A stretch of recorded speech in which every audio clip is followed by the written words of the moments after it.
Welcome to this program written by the award-winning author Harlan Ellison. In this story, Vic, a lawless street kid, and Blood, his telepathic dog, rediscover a life and love among the ruins of a world demolished by World War III. A boy and his dog.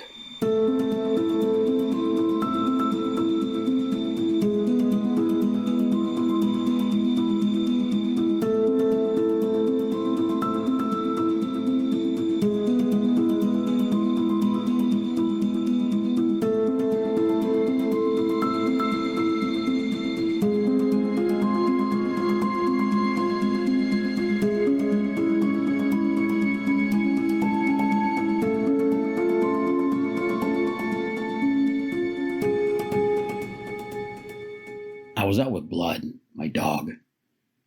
It was his week for annoying me. He kept calling me Albert. He thought that was pretty damn funny. Pacing Terhune, haha.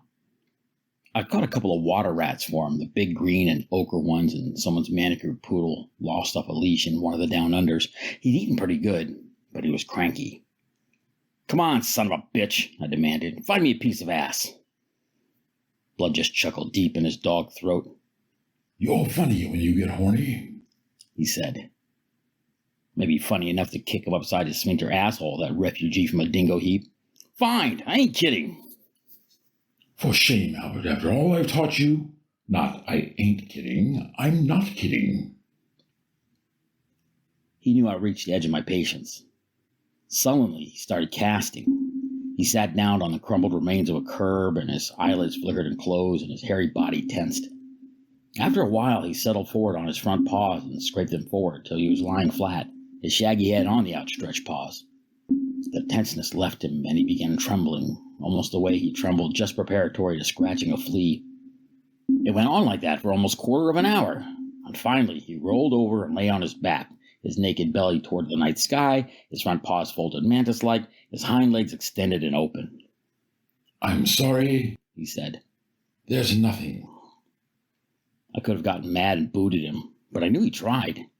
I wasn't happy about it. I really wanted to get laid. But what could I do? Okay, I said with resignation. Forget it. "What do you want to do?" he asked. Not much we can do, is there? I was more than a little sarcastic.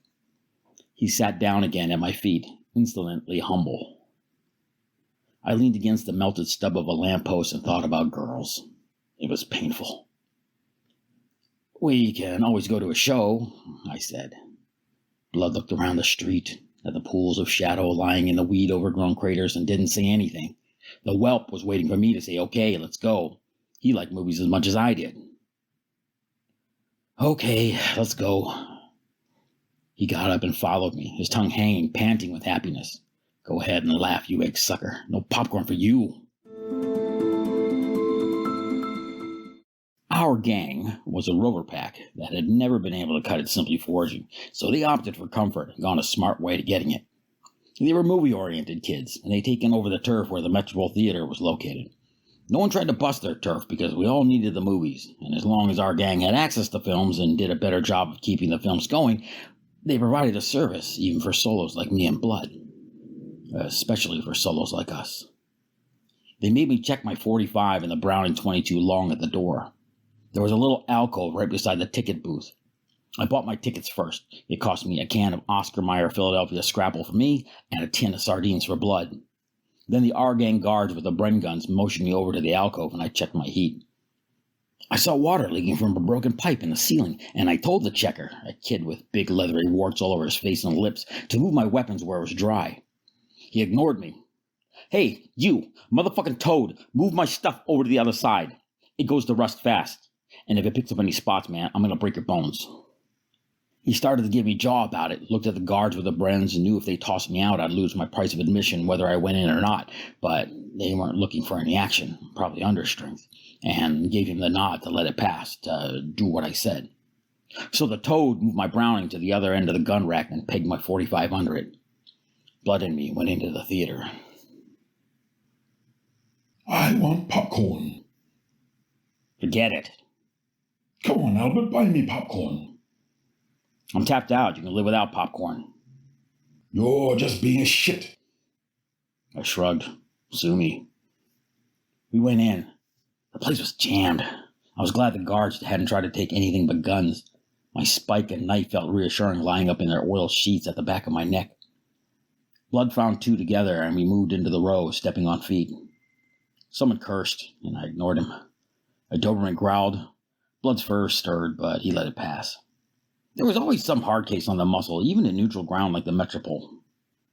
I heard once about a get-it-on they had at the old Lowe's Granada on the south side.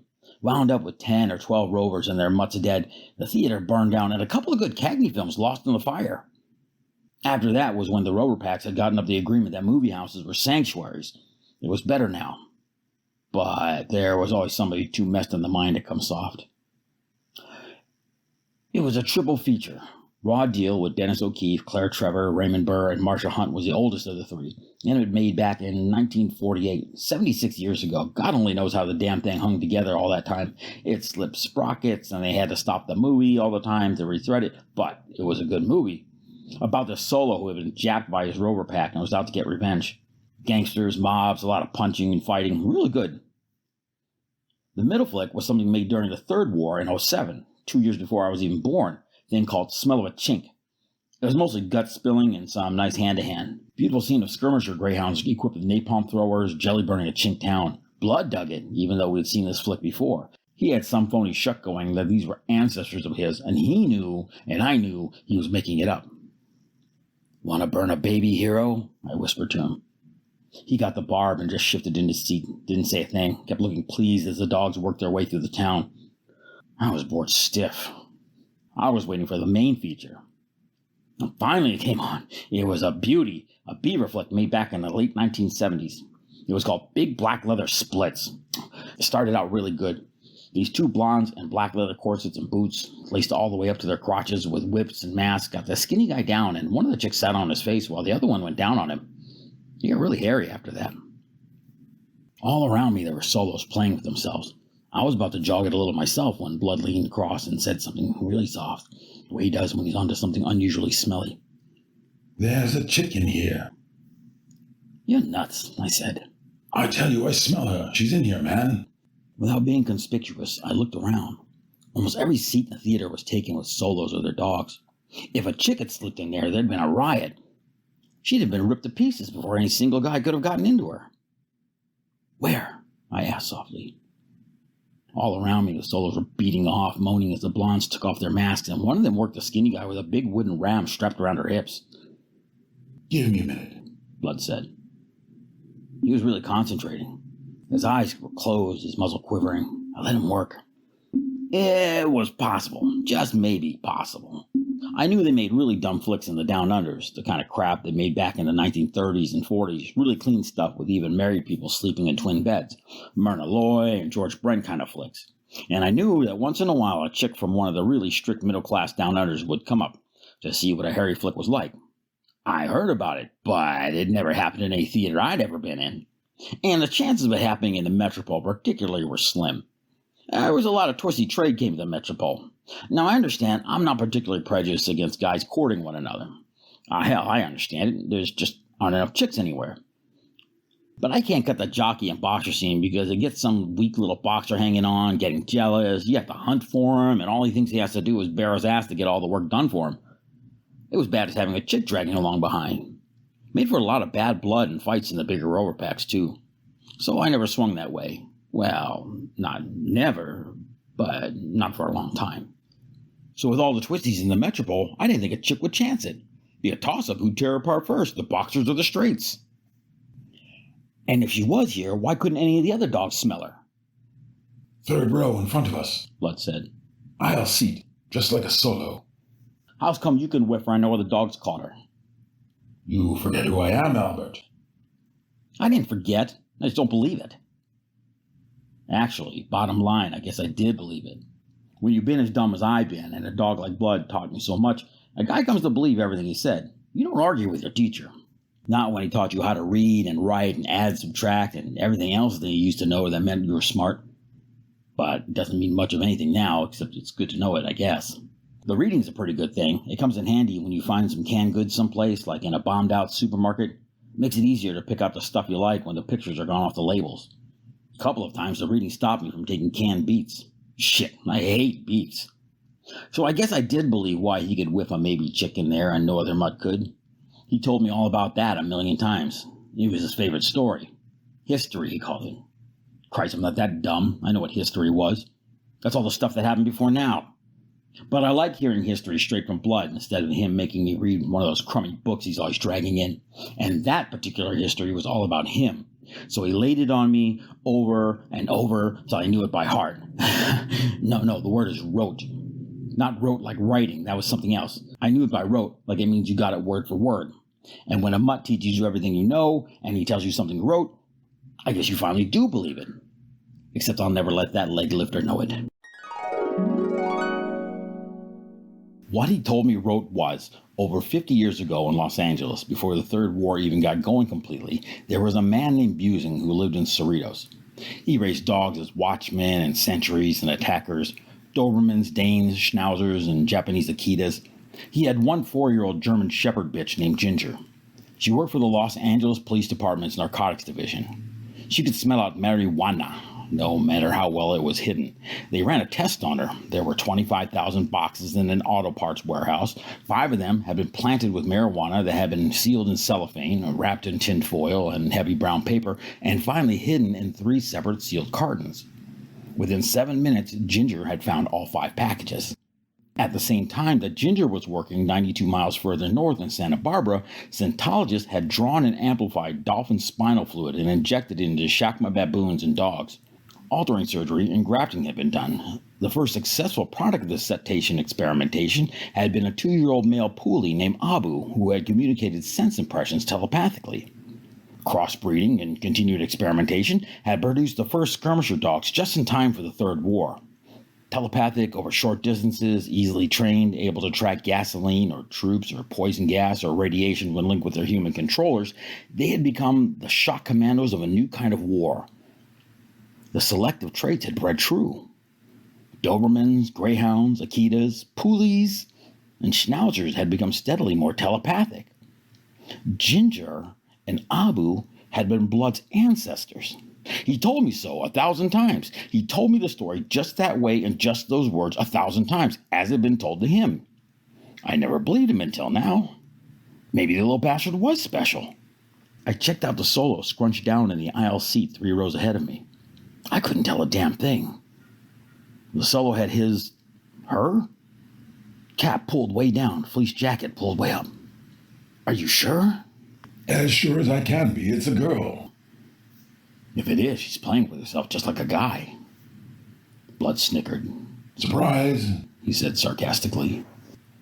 The mystery solo sat through Raw Deal again. It made sense if it was a girl. Most of the solos and all the members of Rover Packs left after the Beaver flick. The theater didn't fill up much more. It gave the streets time to empty. She could make her way back to wherever she had come from. I sat through Raw Deal again myself. Blood went to sleep. When the mystery solo got up, I gave him her time to get any weapons if any been checked and start away. Then I pulled Blood's big shaggy ear and said, "Let's do it." He slouched after me up the aisle. I got my guns and checked the street. Empty. "Okay, Nose," I said. "Where'd he go?" Her. To the right. I started off loading the Browning from my bandolier. I still didn't see anyone moving among the bombed-out shells of the buildings. This section of the city was crummy, really bad shape. But then, with our gang running the Metropole, they didn't have to repair anything else to get their livelihood. It was ironic. The Dragons had to keep an entire power plant going to get tribute from the other Rover Packs. Ted's bunch had to mine the reservoir. The Bastonados worked like field hands in the marijuana gardens. The Barbados Blacks lost a couple of dozen members every year cleaning out the radiation pits all over the city. And our gang only had to run that movie house. Whoever their leader had been, however many years ago it had been when the Rover Pack started forming up out of forging solos, I had to give it to him. He'd been a flinty sharp mother. He knew what services to deal in. She turned off here, Blood said. I followed him as he began loping toward the edge of the city and the bluish-green radiation that still flickered from the hills. I knew he was right then. The only thing out here was the access drop shafts to the down under. It was a girl, all right. The cheeks of my ass tightened as I thought about it. I was going to get laid.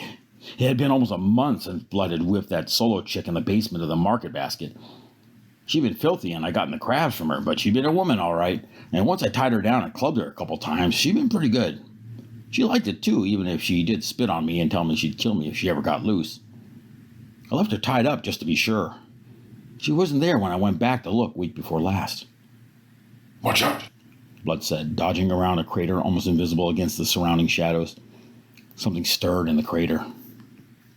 Trekking across the no man's land, I realized why it was only but a handful of solos or members of road packs were guys.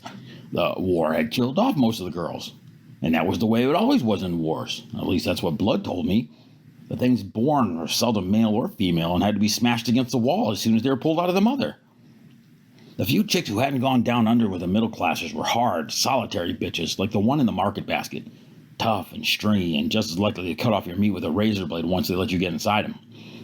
Scuffling for a piece of ass got harder and harder the older I gotten. But every once in a while, a chick got tired of being rover pack property, or a raid got up by 5 or 6 rover packs and some unsuspecting down under was taken. Or, like this time, some middle class chick from a down under got in hot pants to find out what a beaver flick looked like and come up. I was gonna get laid. Oh boy, I couldn't wait.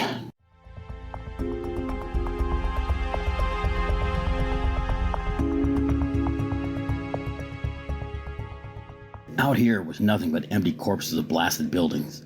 One entire block had been stomped flat like a steel press had come down from heaven and gave one solid wham and everything was powder under it. The chick was scared and skittish, I could see that. She moved erratically, looking back over her shoulder and to either side. She knew she was in dangerous country. Man, if she only knew how dangerous. There was one building standing all alone at the end of the smashed flat block like it had been missed a chance to let it stay. She ducked inside. A minute later, I saw a bobbing light. Flashlight? Maybe. Blood and I crossed the street and came up into the blackness surrounding the building. It was what was left of a YMCA. That meant Young Men's Christian Association. Blood taught me to read. So what the hell was a Young Men's Christian Association? Sometimes being able to read make more questions than if you're stupid. I didn't want her getting out. Inside there was as good a place to screw her as any, so I put Blood on guard right beside the steps leading into the shell, and I went around the back. All the doors and windows had been blown out, of course. It wasn't no big trick getting in. I pulled myself up to the ledge of a window and dropped down inside. Dark inside. No noise except the sound of her moving around on the other side of the old YMCA. I didn't know if she was healed or not, and I wasn't about to take any chances. I bow-slung the Browning and took out the .45 automatic. I didn't have to snap back the action. There was always a slug in the chamber. I started moving carefully through the room. It was a locker room of some kind. There was glass and debris all over the floor, and one entire row of metal lockers had the paint blistered off their surfaces. A flash blast had caught them through the windows a lot of years ago. My sneakers didn't make a sound coming through the room. The door was hanging on one hinge, and I stepped over through the inverted triangle. I was in a swimming pool area. The big pool was empty with tiles buckled down to the shallow end. It stunk bad in there. No wonder there were dead guys, or what was left of them, along one wall. Some lousy cleaner-upper had stacked them but hadn't buried them. I pulled my bandana up around my nose and mouth and kept moving. Out the other side of the pool place and through a little passage with popped light bulbs in the ceiling. I didn't have any trouble seeing. There was moonlight coming through the busted windows and a chunk was out of the ceiling. I could hear a real plane now, just on the other side of the door at the end of the passage. I hung close to the wall and stepped down to the door. It was open a crack, but blocked by a fall of lath and plaster from the wall. It would make noise when I pulled it open, that was for certain. I had to wait for the right moment.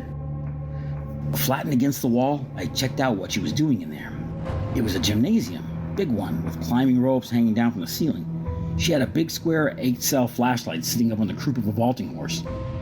There were parallel bars on a horizontal bar about 8 feet high, the high-tempered steel all rusted now.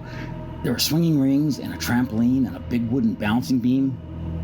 Over to one side there were wall bars and bouncing benches, horizontal and oblique ladders, and a couple of stacks of vaulting boxes. I made note to remember this joint.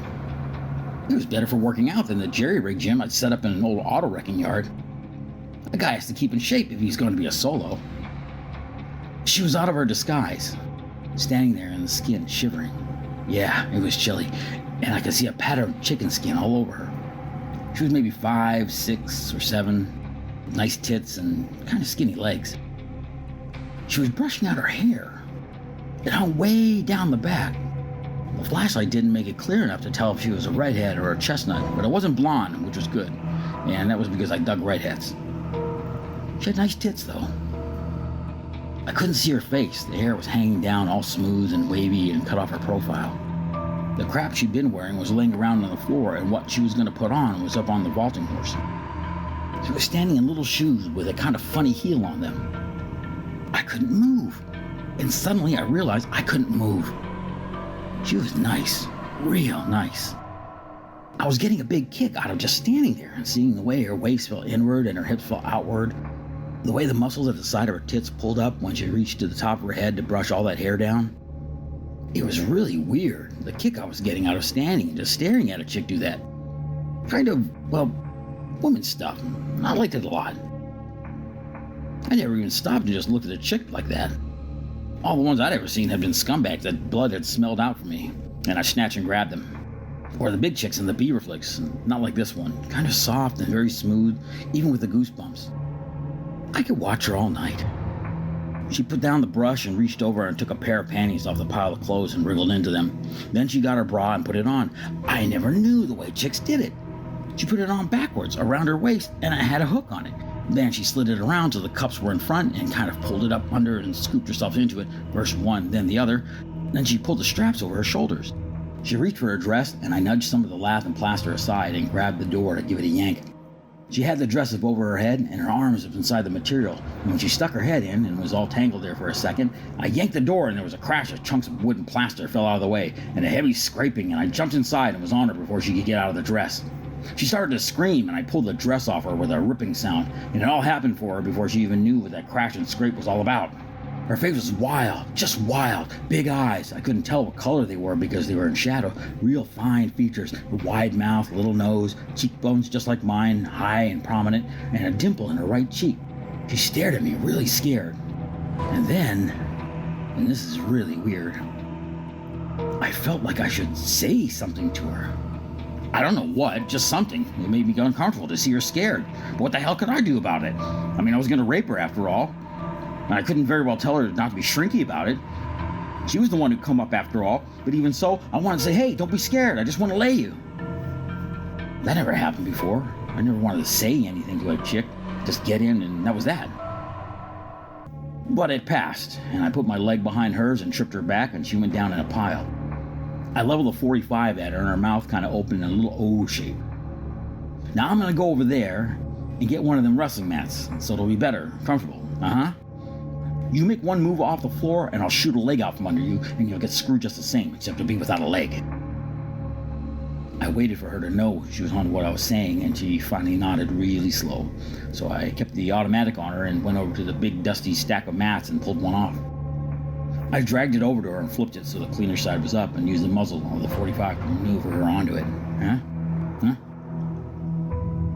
She just sat there on the mat with her hands behind her and her knees bent and stared at me. I unzipped my pants and started pulling them down off one side when I caught her looking at me real funny. I stopped with the jeans. What are you looking at? I was mad. I don't know why I was mad, but I was. What's your name? She asked. Her voice was very soft and kind of furry, like it came up through her throat that was all lined with fur or something. She kept looking at me, waiting for an answer.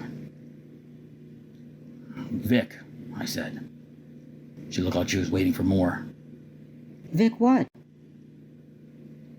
I didn't know what she meant for a minute, and then I did. Vic, just Vic, that's all. But what's your mother and father's names? Then I started working my jeans down again. Boy, are you a dumb bitch, I said, and laughed some more. She looked hurt. It made me mad again. Stop looking like that or I'll bust out your teeth. She folded her hands in her lap. I got the pants down around my ankles. It wouldn't come off over the sneakers. I had to balance on one foot and scuff the sneaker off with the other foot. It was tricky keeping the 45 on her and getting the sneaker off at the same time, but I did it. I was standing there, buck naked from the waist down, and she had sat forward a little, her legs crossed, hands still in her lap. "Get that stuff off," I said. She didn't move for a second, and I thought she was going to give me trouble. But then she reached around behind her and undid the bra. Then she tipped back and slipped the panties off her ass. Suddenly, she didn't look scared anymore. She was watching me very close, and I could see her eyes were blue now. Now this is the really weird thing. I couldn't do it. I mean, I wanted to fuck her, see, but she was all soft and pretty and kept looking at me, and no soul I ever met would believe me, but I heard myself talking to her, just staying there like some kind of wet brain, one sneaker off and jeans down around my ankle. "What's your name?" Quilla June Holmes. "That's a weird name." My mother says it's not that uncommon back in Oklahoma. "That where your folks come from?" She nodded. Before the Third War? "Hey, you must be pretty old by now." They are, but they're okay, I guess. We were just frozen there, talking to each other, and I could tell she was cold because she was shivering. "Well," I said, sort of getting ready to drop down beside her, "I guess we better..." Damn it, that damned blood. Right at that moment, he came dashing in from outside, came skidding through the lath and plaster, raising dust, slid along his ass till he got to us. "Now what?" I demanded. Who are you talking to? The girl asked. "Him. Blood." The dog? Blood stared at her, then ignored her. He started to say something, but the girl interrupted him. Then it's true what they say. You can all talk to animals. You going to listen to her all night, or do you want to hear why I came in? "Okay, why are you here?" You're in trouble, Albert. "Come on, forget the Mickey Mouse. What's up?" Blood twisted his head toward the front door of the YMCA. Rover Pack got the building surrounded. I may get 15 or 20, maybe more. "How the hell they know we were here?" Blood looked chagrined. He dropped his head. "Well?" Some other mutt must have smelled her in the theater. "Great. Now what? Now we stand him off, that's what. You got any better suggestions?" Just one. I waited. He grinned. Pull your pants up.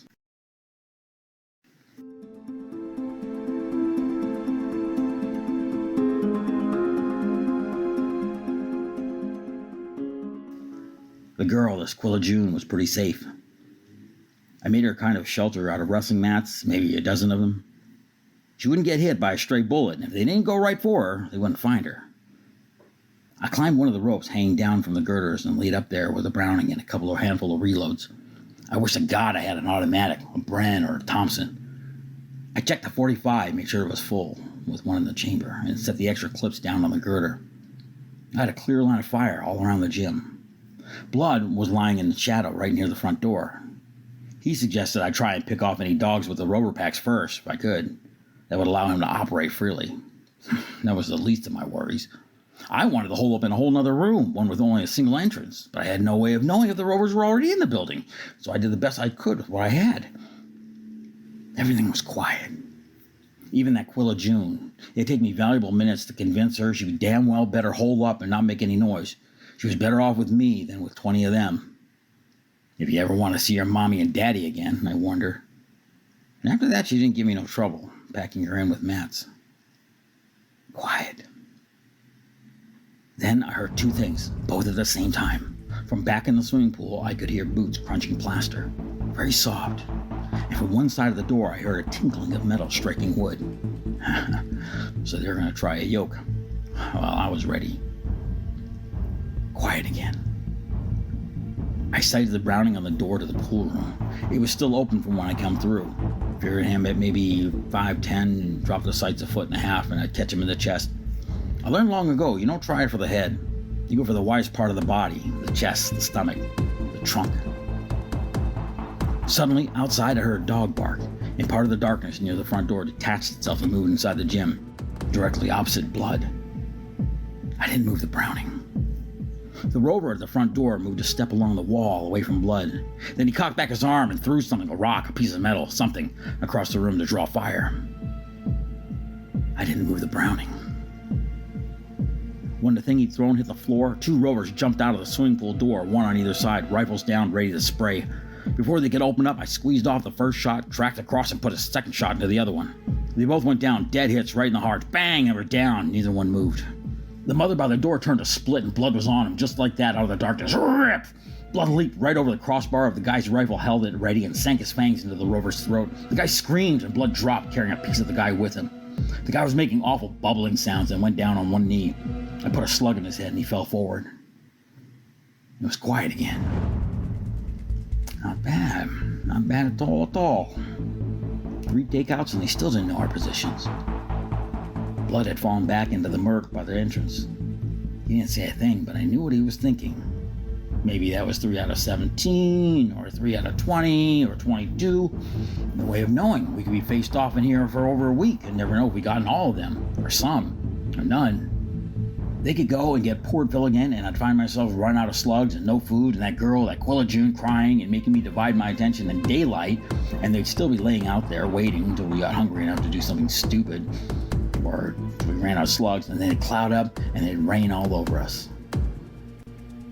A rover came dashing straight through the front door at top speed, took a leap, headed on the shoulders, rolled, and came up going in a different direction, and snapped off 3 rounds into different corners of the room before I could track him with the Browning.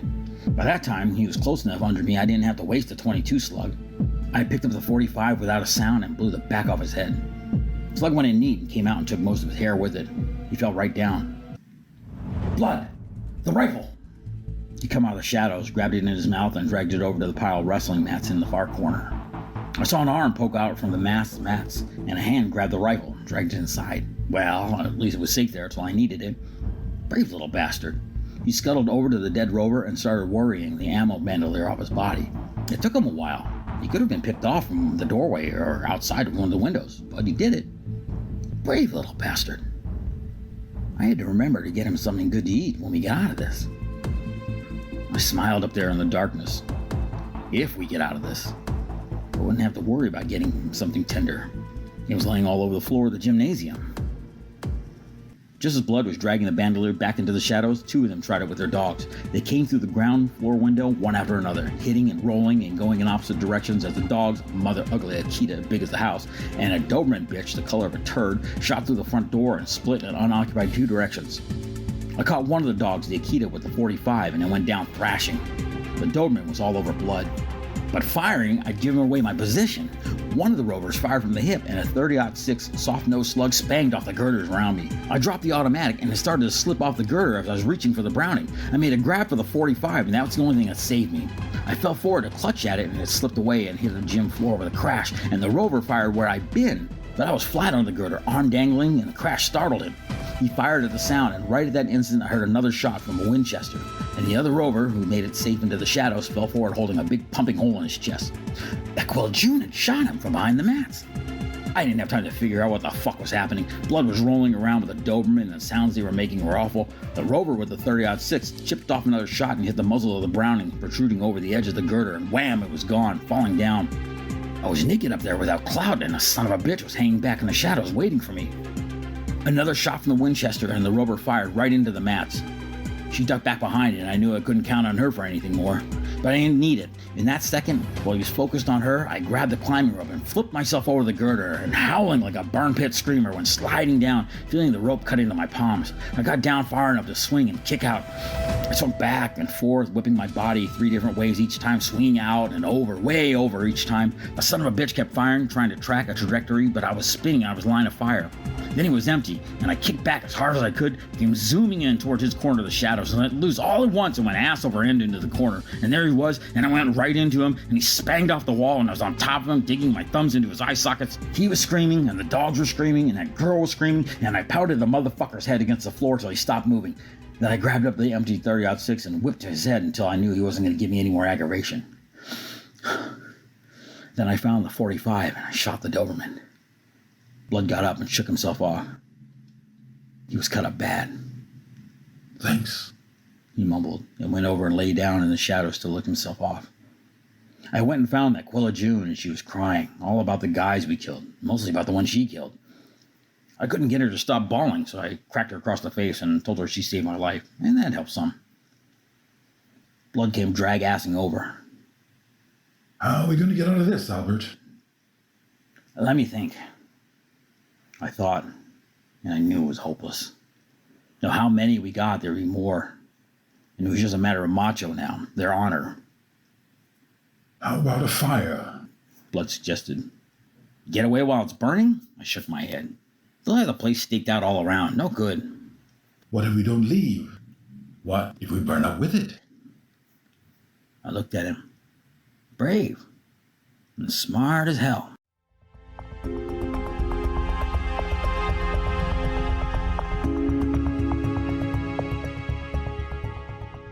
We gathered all the lumber and mats and scaling ladders and vaulting boxes and benches and anything else that would burn and piled the garbage against the wooden divider at one end of the gym. Quilla June found a can of kerosene in a storeroom and we set fire to the whole damn pile. Then we followed Blood to the place he found for us, the boiler room way down under the YMCA. We all climbed into the empty boiler and dogged down the door, leaving a release vent open for air.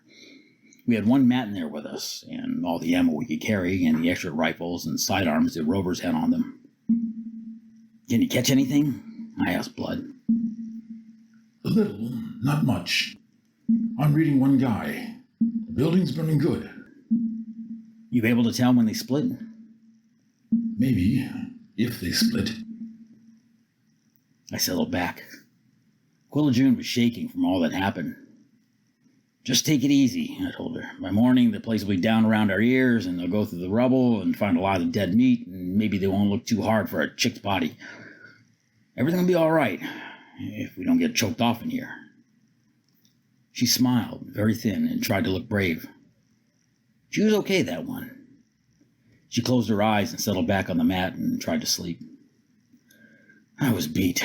I closed my eyes, too. Can you handle it? I asked Blood. I suppose you better sleep. I nodded, eyes still closed, and fell on my side. I was out before I could think about it. When I came back, I found the girl, that Quilla June, snuggled up under my armpit, her arms around my waist, and dead asleep. I could hardly breathe. It was like a furnace. Hell, it was a furnace. I reached out a hand, and the wall of the boiler was so damn hot I couldn't touch it. Blood was up on the mattress with us.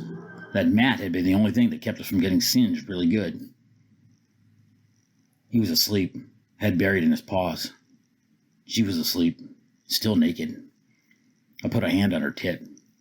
It was warm. She stirred and cuddled into me closer. I got a hard on. Managed to get my pants off and rolled on top of her. She woke up fast when she felt me pry her legs apart, but it was too late by then. Don't. Stop. What are you doing? No, don't. But she was half asleep and weak, and I don't think she really wanted to fight me anyhow. She cried when I broke her, of course, but after that it was okay. There was blood all over the wrestling mat. And Blood just kept on sleeping. It was really different. Usually when I get Blood to track something down for me, it'd be grab it and punch it and get away as fast before something bad could happen. But when she came, she rose up off the mat and hugged me around the back so hard I thought she'd crack my ribs. And then she settled back down, slow, like I do when I'm doing leg lifts in the makeshift gym I rigged in the auto wrecking yard. And her eyes were closed, and she was relaxed looking, and happy, I could tell. We did it a lot of times, and after a while it was her idea, but I didn't say no. And then we lay out side by side and talked. She asked me how it was with Blood, and I told her how the skirmisher dogs had gotten telepathic, and how they lost the ability to hunt food for themselves, so the solos and rover packs had to do it for them, and how dogs like Blood were good at finding chicks for solos like me. She didn't say anything to that. I asked her about what it was like where she lived, in one of the down unders. It's nice, but it's always very quiet. Everyone's very polite to everyone else. It's just a small town. Which one you live in? Topeka. It's really close to here.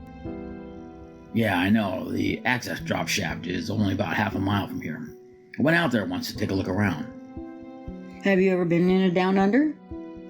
No, but I guess I don't want to be either. Why? It's very nice. You'd like it. Shit. That's very crude. I'm very crude. Not all the time. I was getting mad. Listen, you ass, what's the matter with you? I grabbed you and pushed you around, raped you half a dozen times, so what's so good about me, huh? What's the matter with you? Don't you have enough smarts to know when somebody's... She was smiling at me. I didn't mind. I like doing it. Want to do it again? I was really shocked. I moved away from her. What the hell's wrong with you? Don't you know chicks get warnings from the parents in the down unders? Don't come up, you'll get snagged by them dirty, hairy, slobbering solos. Don't you know that? She put her hand on my leg and started moving it up, the fingertips just brushing my thigh. I got another hard on. My parents never said that about solos, she said. Then she pulled me over her and kissed me, and I couldn't stop from getting into her again. God, it went on like that for hours. After a while, Blood turned around and said, I'm not going to keep pretending I'm asleep. I'm hungry, and I'm hurt. I tossed her off me. She was on top by that time, and I examined him. The Doberman had taken a good chunk out of his right ear, and there was a rip right down his muzzle and blood-matted fur on one side. He was a mess. Jesus, man, you're a mess, I said. You're no fucking rose garden yourself, Albert, he snapped. I pulled my hand back. Can we get out of here? I asked him. He cast around and shook his head. I can't get any readings. Must be the pile of rubble on top of this boiler. I'll have to go out and scout. We kicked that around for a while and finally decided if the building was raised and had cooled a little, the rubber pack would have gone through the ashes by now. The fact that they hadn't tried the boiler indicated we were probably buried pretty good. Either that or the building was still smoldering overhead, in which case they'd still be out there, waiting to sift the remains. You think you can handle it in the condition you're in? I guess I'll have to, won't I? Blood said. He was really surly. I mean, what with you fucking your brains out, there won't be much left for staying alive, will there? I sensed real trouble with him. He didn't like Quillajune. I moved around him and undogged the boiler hatch. It wouldn't open, so I braced my back against the side and jacked my legs up and gave it a slow, steady shove. Whatever had fallen against it from outside resisted for a minute, then started to give, then tumbled away with a crash. I pushed open the door all the way and looked out. The upper floors had fallen in on the basement, but by the time they'd given, they'd been mostly cinder and lightweight rubble. Everything was smoking out there. I could see daylight through the smoke. I slipped out, burning my hands on the outside lip of the hatch. Blood followed. He started to pick his way through the debris. I could see that the boiler had been almost completely covered by the gunk that dropped from above. Chances were good the rover pack had taken a fast look, figured we'd been fried, and moved on. But I wanted Blood to run a recon anyway. He started off, but I called him back. He came. What is it? I looked down at him. I'll tell you what it is, man. You're acting very shitty. Sue me. God damn it, dog. What's got your ass up? Her. That nitwit you got in there. So what? Big deal. I've had chicks before. Yeah, but never any that hung on like this one. I warn you, Albert, she's gonna make trouble.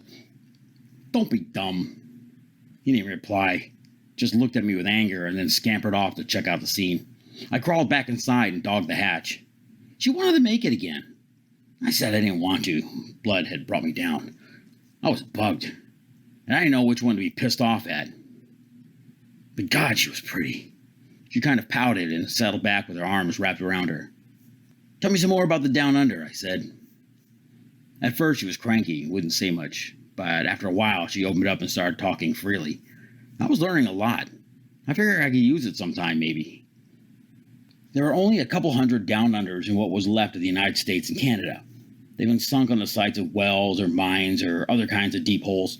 Some of them out in the west were in natural cave formations. They went way down, maybe 2 or 5 miles. They were like big caissons stood on end. And the people who settled them were squares of the worst kind. Southern Baptists, fundamentalists, law and order goofs, real middle-class squares with no taste for the wildlife. And they'd gone back to the kind of life that hadn't existed for 150 years. They'd gotten the last of the scientists to do the work, invent the how and the why, and then they'd run them off. They didn't want any progress. They didn't want any descent. They didn't want anything that would make waves. They had enough of that. The best time in the world had been just before the First War, and they figured if they could keep it like that, they could live quiet lives and survive. Shit. I'd go nuts in one of the Down Unders. Quillajune smiled and snuggled up again, and this time I didn't turn her off. She started touching me again, down there and all over. And then she said, Vic? Uh-huh. Have you ever been in love? What? In love. Have you ever been in love with a girl? Well, I damn well guess I haven't. Do you know what love is? Sure, I guess I do. But if you've never been in love, Don't be dumb. I mean, I've never had a bolt in the head. I know I wouldn't like it. you don't know what love is, I bet. Well, if it means living in a down under, I guess I just don't want to find out. We didn't go on with the conversation much after that. She pulled me down and we did it again. And when it was over, I heard blood scratching at the boiler. I opened the hatch and he was just standing there. All clear. He said, "You sure?" Yeah, I'm sure. Put your pants on. He said it with a sneer in the tone. And come out here. We have to talk some stuff. I looked at him and he wasn't kidding. I got my jeans and sneakers on and climbed out of the boiler. He trotted ahead of me, away from the boiler, over some black soot beams and outside the gym. It was down. Looked like a rotted stump tooth. "Now what's lumbering you?" I asked him. He scampered up on a chunk of concrete till he was almost nose level with me. You're going dumb on me, Vic. I knew he was serious. No Albert shit. Straight Vic. How so? Last night, man, we could have cut out of there and left her for them. That would have been smart. I wanted her. Yeah, I know. That's what I'm talking about. It's today now, not last night. You had her about 100 times. Why are we still hanging around? I want some more. Then he got angry. Well, listen, chum, I want a few things myself. I want something to eat, and I want to get rid of this pain in my side, and I want away from this turf. Maybe they don't give up this easy. Take it easy. We can handle all that. Don't mean you can't go with us. Doesn't mean. He corrected me. And so that's the new story. We travel 3, is that right? I was getting Trey uptight myself. You're starting to sound like a poodle.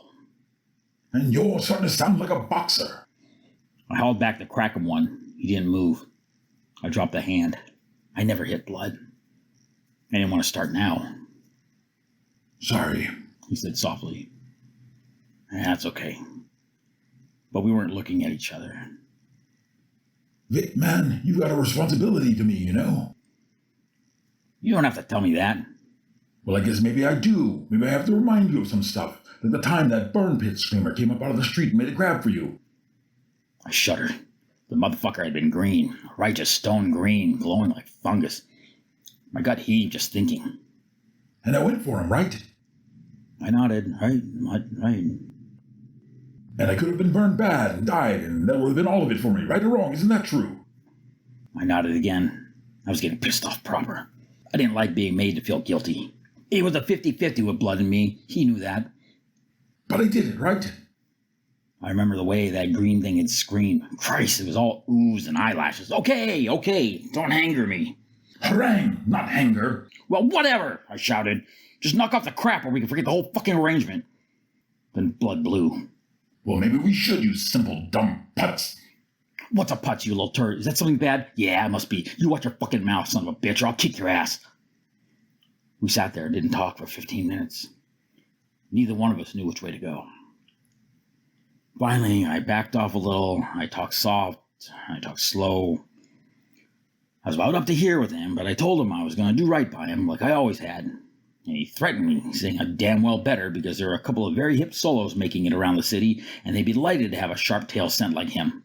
I told him I didn't like being threatened, and he better watch his fucking step or I'd break his leg. He got furious and stalked off. I said, "Screw you!" I went back into the boiler to take it out on that Quilla June again. But when I stuck my head inside the boiler, she was waiting with a pistol one of the dead rovers had supplied. And she hit me good and solid over the right eye with it, and I fell straight forward across the hatch and was out cold.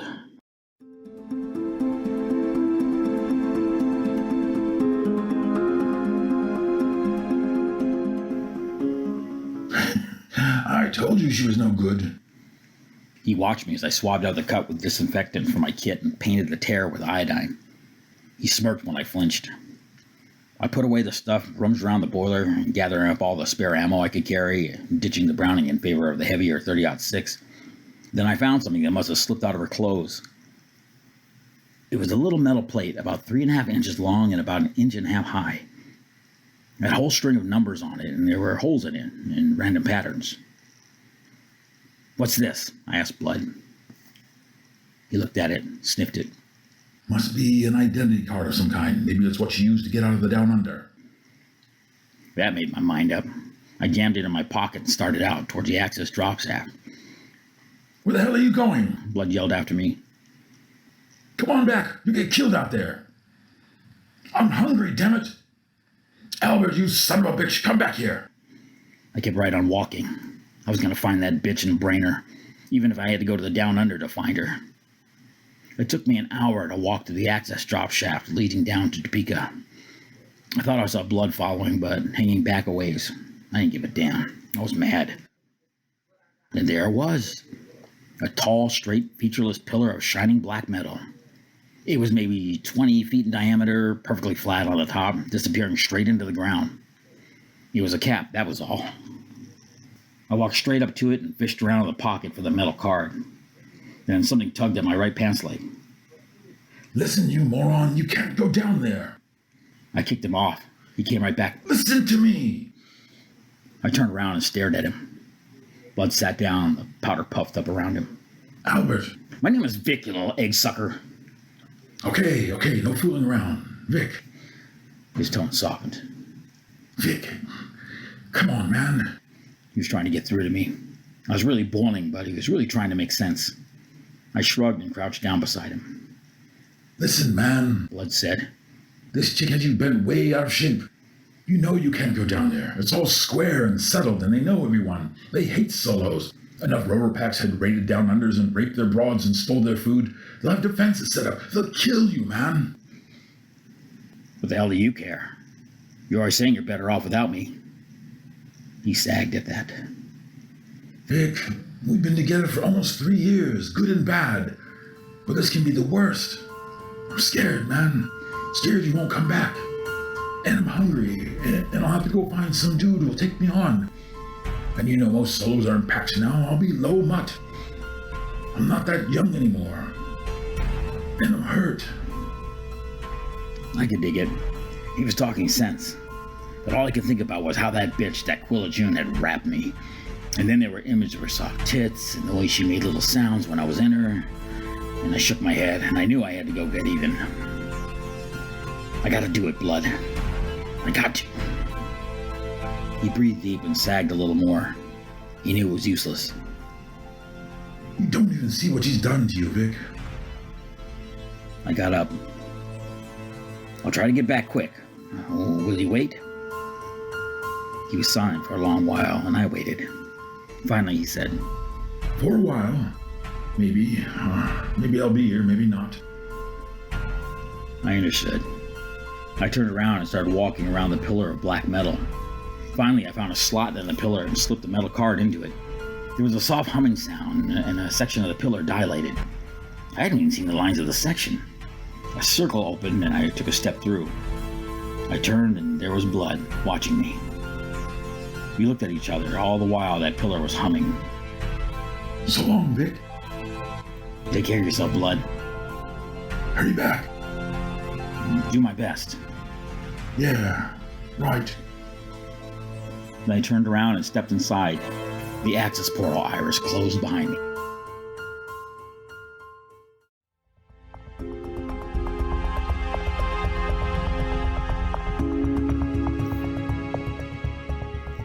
I should have known. I should have suspected. Sure, every once in a while a chick came up to see what it was like on the surface, what happened to the city. Sure, it happened.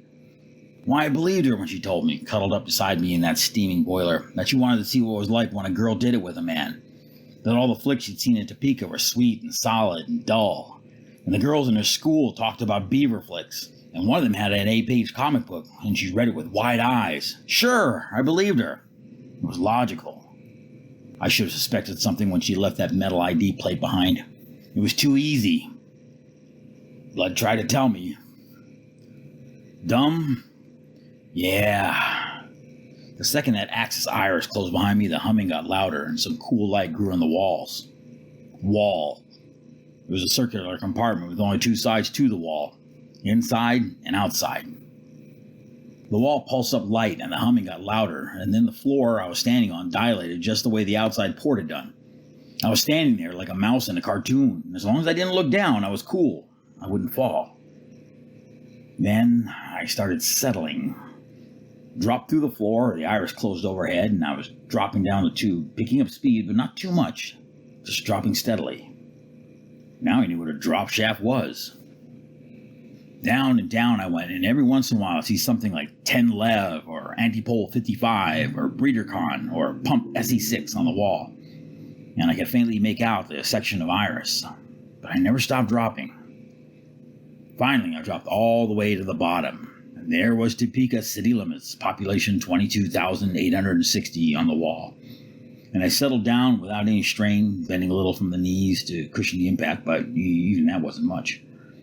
I used the metal plate again in the iris, a much bigger one this time, swirled open, and I got my first look at it down under. It stretched away in front of me, 20 miles to the dim shining horizon of tin can metal, where the wall behind me curved and curved and curved, till it made one smooth and circling circuit and came back around to where I stood, staring at it. I was down at the bottom of a big metal tube that stretched up to the ceiling, an eighth of a mile overhead, 20 miles across. And in the bottom of the tin can, someone had built a town that looked for all the world like a photo out of one of those waterlogged books in the library on the surface. I've seen a town like this in books. Just like this. Neat little houses and curvy little streets and trimmed lawns and a business section and everything else that a Topeka would have.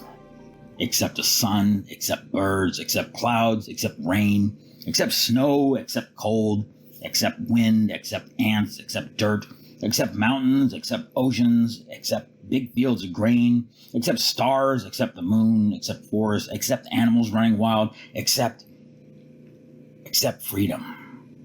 They were canned down here like dead fish. Canned. I felt my throat tighten up. I wanted to get out. Out! I started to tremble.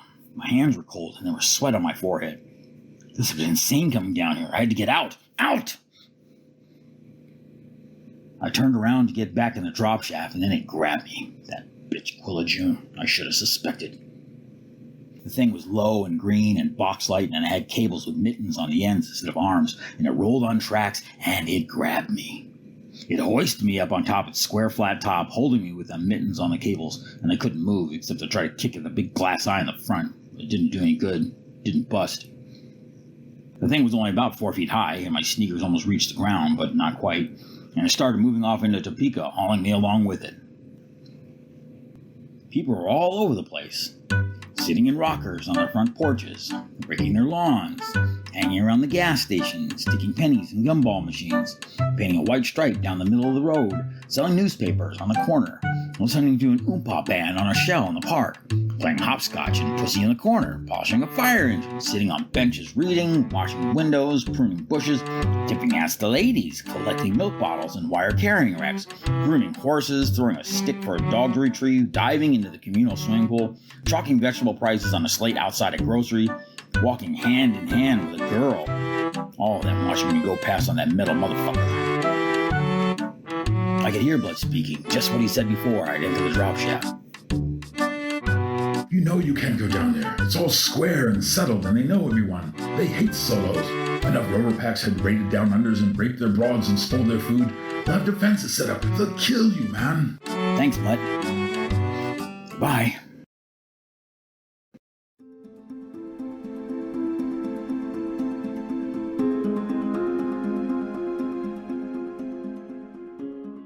The green box tracked through the business section and turned in at a shop front with the words Better Business Bureau on the window. It rolled right inside the open door, and there were half a dozen men and very old men in there waiting for me.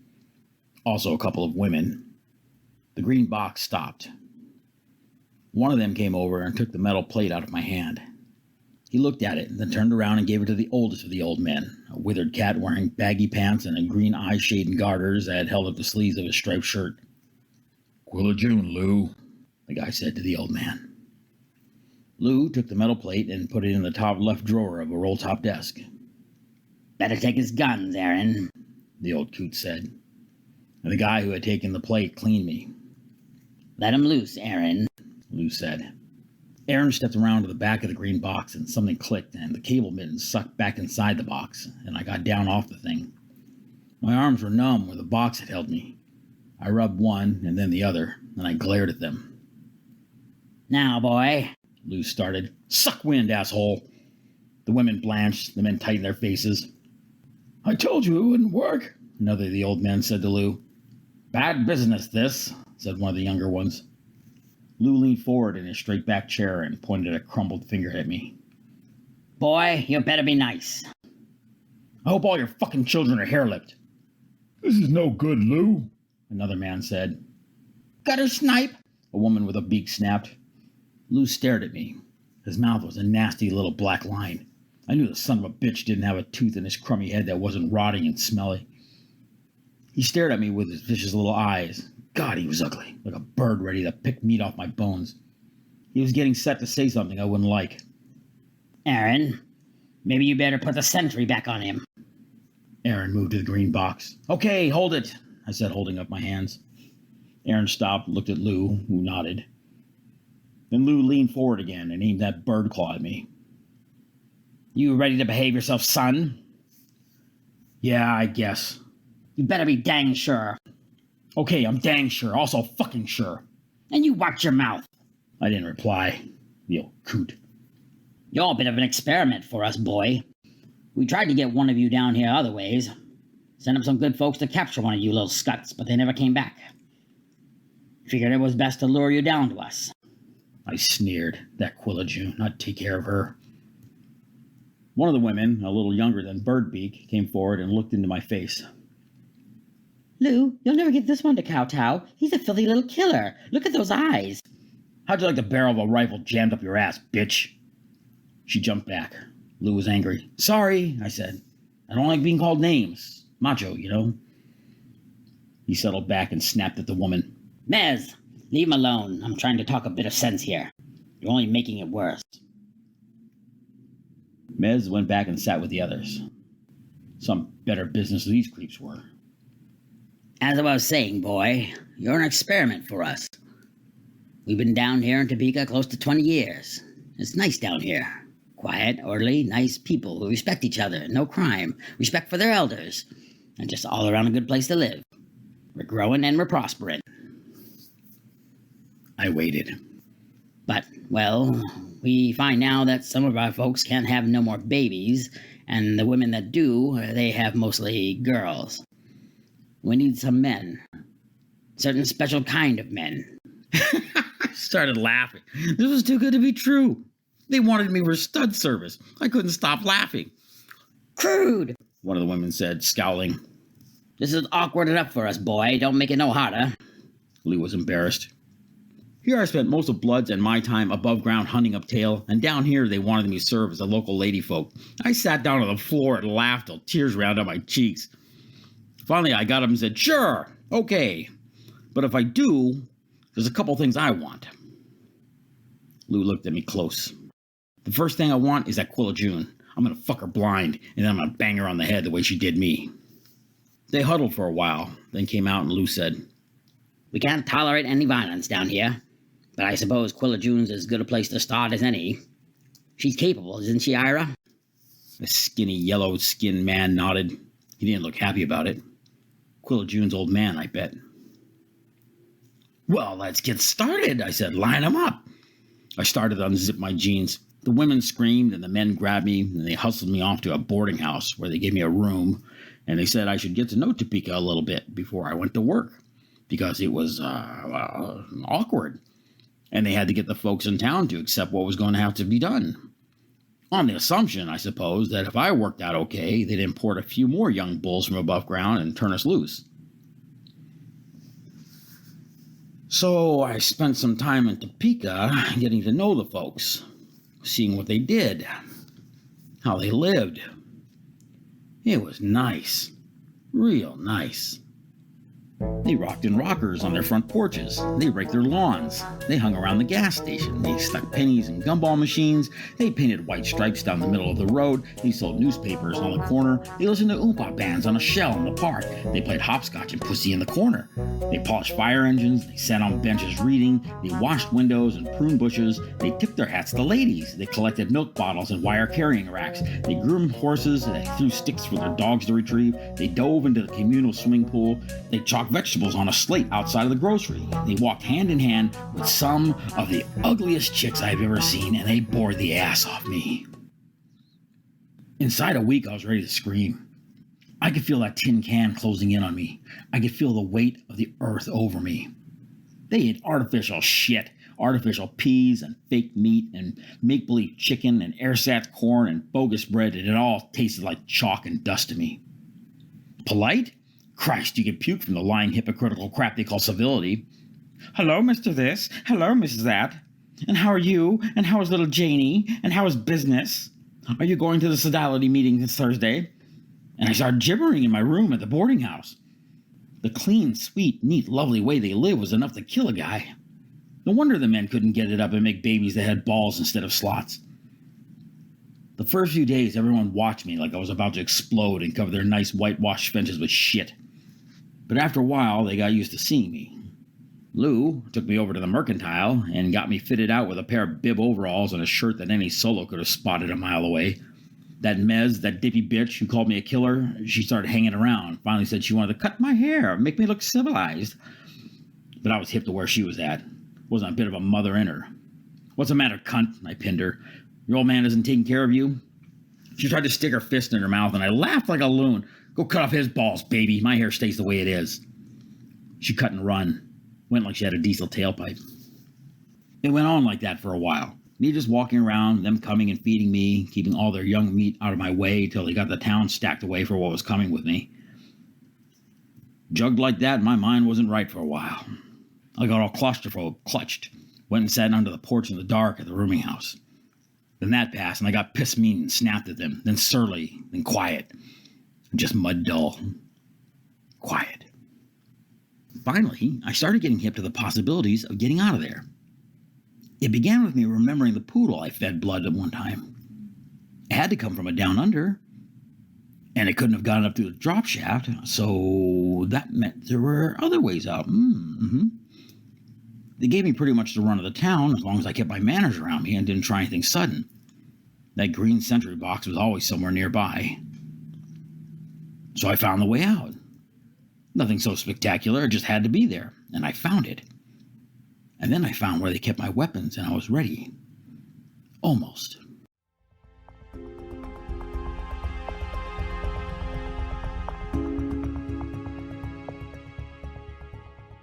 It was a week to the day when Aaron and Lou and Ira came to get me. I was pretty goofy by that time. I was sitting on the back of the porch of the boarding house, smoking a corncob pipe with my shirt off, catching some sun. Except there wasn't no sun. Goofy. They came around the house. Morning, Vic. Lou greeted me. He was hobbling along with a cane, the old fart. Aaron gave me a big smile, the kind you give a big black bull about to stuff his meat into a good breed cow. Ira had a look that you would chip off and use in your furnace. Well, howdy, Lou. Morning, Aaron. Ira. Lou seemed right pleased by that. Oh, you lousy bastards, just you wait. You about ready to meet your first lady? Ready as I'll ever be, Lou, I said and got up. Cool smoke, isn't it? Aaron said. I took the corncob out of my mouth. Pure delight, I smiled. I hadn't even lit the fucking thing. They walked me over to Marigold Street, and as we came up on a little house with yellow shutters and a white picket fence, Lou said, This is Ira's house. Brother June's his daughter. Well, land sakes, I said, wide-eyed. Ira's lean jaw muscles jumped. We went inside. Quilla June was sitting on the settee with her mother, an older version of her, pulled thin as a withered muscle. Miss Holmes, I said, and made a little curtsy. She smiled, strained, but smiled. Quilla June sat with her feet right together, and her hands folded in her lap. There was a ribbon in her hair. It was blue. It matched her eyes. Something went thump in my gut. Quilla June, I said. She looked up. Morning, Vic. Then everyone sort of stood around looking awkward, and finally Ira began yapping and yipping about getting in the bedroom and get this unnatural filth over with so they could all go to church and pray the good Lord didn't strike them all dead with a bolt of lightning in the ass or some crap like that. So I put out my hand, and Quilla June reached for it without looking up. And and we went in the back into a small bedroom, and she stood there with her head down. "You didn't tell him, did you?" I asked. She shook her head. And suddenly I didn't want to kill her at all. I wanted to hold her, very tight. So I did. And she was crying into my chest and making little fists and beating on my back, and then she was looking up at me and running her words all together. Oh, Vic, I'm sorry. I'm so sorry. I didn't mean to. I had to. I was sent out to. I was so scared. And I love you. And now they got you down here. And it isn't dirty, is it? It isn't the way my papa says it is it? I held her and kissed her and told her it was okay. And then I asked her if she wanted to come away with me. And she said yes. She really did. So I told her I might have to hurt her papa to get away, and she got a look in her eye that I knew really well. For all her propriety, Quilla June Holmes didn't much like her prayer-shouting papa. I asked her if she had anything heavy, like a candlestick or a club, and she said no. So I went rummaging around in that back bedroom and found a pair of her papa's socks in a bureau drawer. I pulled the big brass balls off the headboard of the bed and dropped them into the sock. I hefted it. Oh, yeah. She stared at me with big eyes. What are you going to do? You want to get out of here? She nodded. Then just stand back behind the door. No, wait a minute. I got a better idea. Get on the bed. She laid down on the bed. Okay, I said. Now pull up your skirt. Pull off your pants and spread out. She gave me a look of pure horror. Do it, I said, if you want out. So she did it, and I arranged her so her knees were bent and her legs were open at the thighs, and I stood to one side of the door and whispered to her, "Call your papa. Just him." She hesitated a long moment, and then she called out in a voice she didn't have to fake, Papa, come here, please. Then she clamped her eyes shut. Ira Holmes came through the door, took one look at his secret desire, his mouth dropped open, and I kicked the door closed behind him and walloped him as hard as I could. He squished a little and spattered the bedspread and went very down. She opened her eyes when she heard the thunk, and when the stuff splattered her legs, she leaned over and puked on the floor. I knew she wouldn't be much good to me in getting Aaron into the room, so I opened the door, stuck my head around, and looked worried and said, "Aaron, could you come here a minute, please?" He looked at Lou, who was rapping with Miss Holmes about what was going on in the back bedroom, and when Lou nodded him on, he came into the room. We took one look at Quilla June's naked bush, at the blood on the wall and bedspread, and at Ira on the floor, and opened his mouth to yell just as I whacked him. It took two more to get him down, and then I had to kick him in the chest to put him away. Quilla June was still puking. I grabbed her by the arm and swung her up off the bed. At least she was being quiet about it, but man, did she stink. "Come on!" She tried to pull back, but I held on and opened the bedroom door. As I pulled her out, Lou stood up, leaning on his cane. I kicked the cane out from under the old fart, and down he went in a heap. Mrs. Holmes was staring at us, wondering where old man was. "He's back in there," I said, heading for the front door. "The good Lord got him in the head." Then we were out in the street, Quilla June stinking along behind me, dry heaving and bawling, and probably wondering what happened to her underpants. They kept my weapons in a locked case at the Better Business Bureau, and we detoured around by my boarding house where I pulled the crowbar I'd swiped in the gas station out from under the back porch. Then we cut across behind the Grange and into the business section and straight into the BBB. There was a clerk who tried to stop me, and I split his gourd with a crowbar. Then I pried the latch off the cabinet at Lou's office and got the 30-06 and my 45 and all the ammo and my spike and my knife and my kit and loaded up. By that time, Quilla June was able to make some sense. Where are we going to go? Where are we going to go? Oh, Papa. "Hey, listen, Quilla June, Papa me no papas. You said you wanted to be with me. Well, I'm going up, baby. And if you want to go with me, you better stick close." She was too scared to object. I stepped out on the front of the shop, and there was the green box Century coming on like a whippet. It had its cables out, and the mittens were gone. It had hooks. I dropped to one knee, wrapped a sling of the 30-06 around my forearm, sighted clean, and fired dead at the big eye in the front. One shot, spang!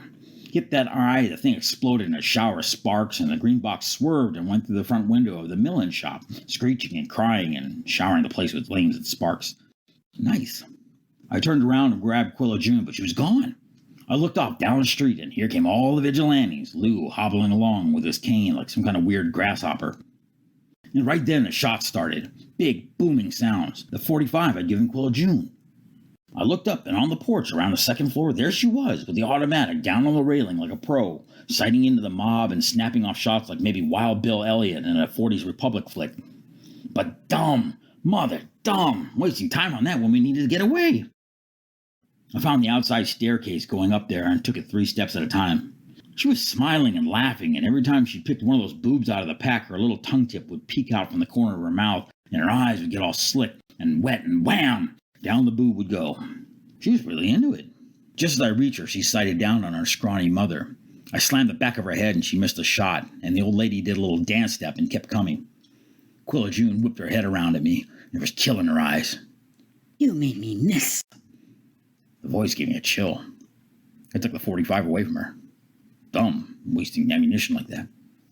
Dragging her behind me, I circled the building and found a shed out back, dropped down on it, and had her follow.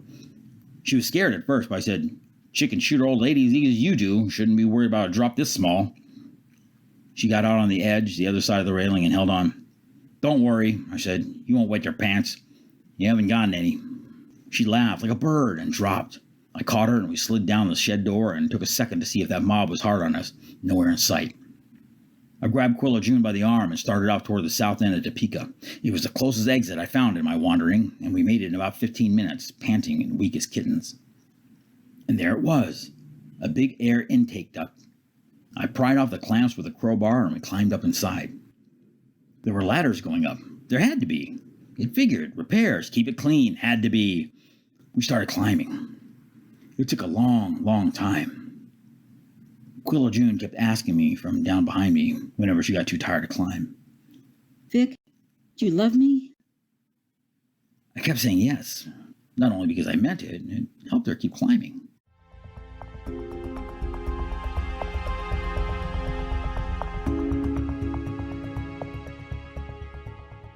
We came up a mile from the access drop shaft. I shot off the filter covers and the hatch bolts, and we climbed out. They should have done better down there. You don't fuck around with Jimmy Cagney. They never had a chance. Quilla June was exhausted. I didn't blame her. But I didn't want to spend the night out in the open. There were things out there I didn't like to think about meeting even in daylight. It was getting on towards dusk. We walked toward the access drop shaft. Blood was waiting. He looked weak, but he waited. I stooped down and lifted his head. He opened his eyes, and very softly he said, "Hey." I smiled at him. Jesus, it was good to see him. "We made it back, man." He tried to get up, but he couldn't.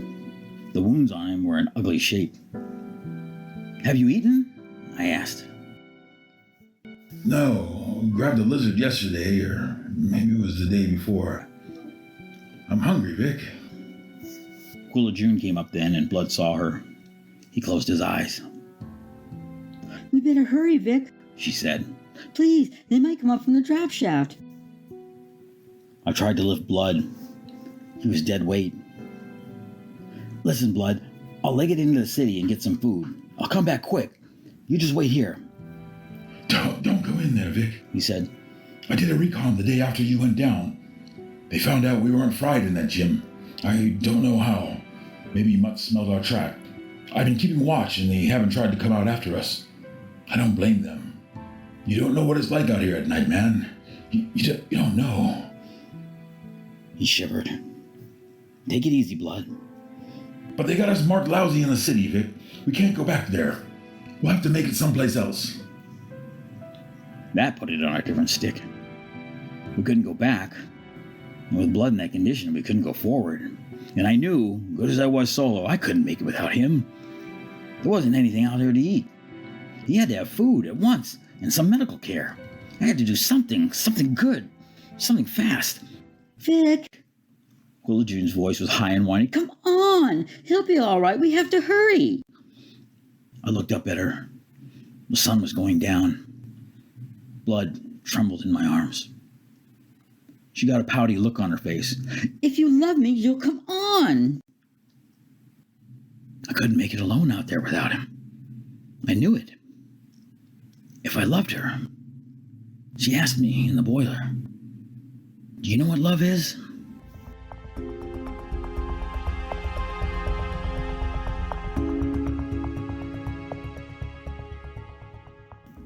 It was a small fire, not nearly big enough for any rover pack to spot from the outskirts of the city. No smoke. And after Blood had eaten his fill, I carried him to the air duct a mile away, and we spent the night inside on a little ledge. I held him all night. He slept good. In the morning, I fixed him up pretty good. He'd make it. He was strong. He ate again. There was plenty left from the night before. I didn't eat. I wasn't hungry. We started off across the blast wasteland that morning. We'd find another city and make it. We had to move slow because Blood was still limping. It took a long time before I stopped hearing her calling in my head, asking me. Do you know what love is? Sure I know. The boy loves his dog.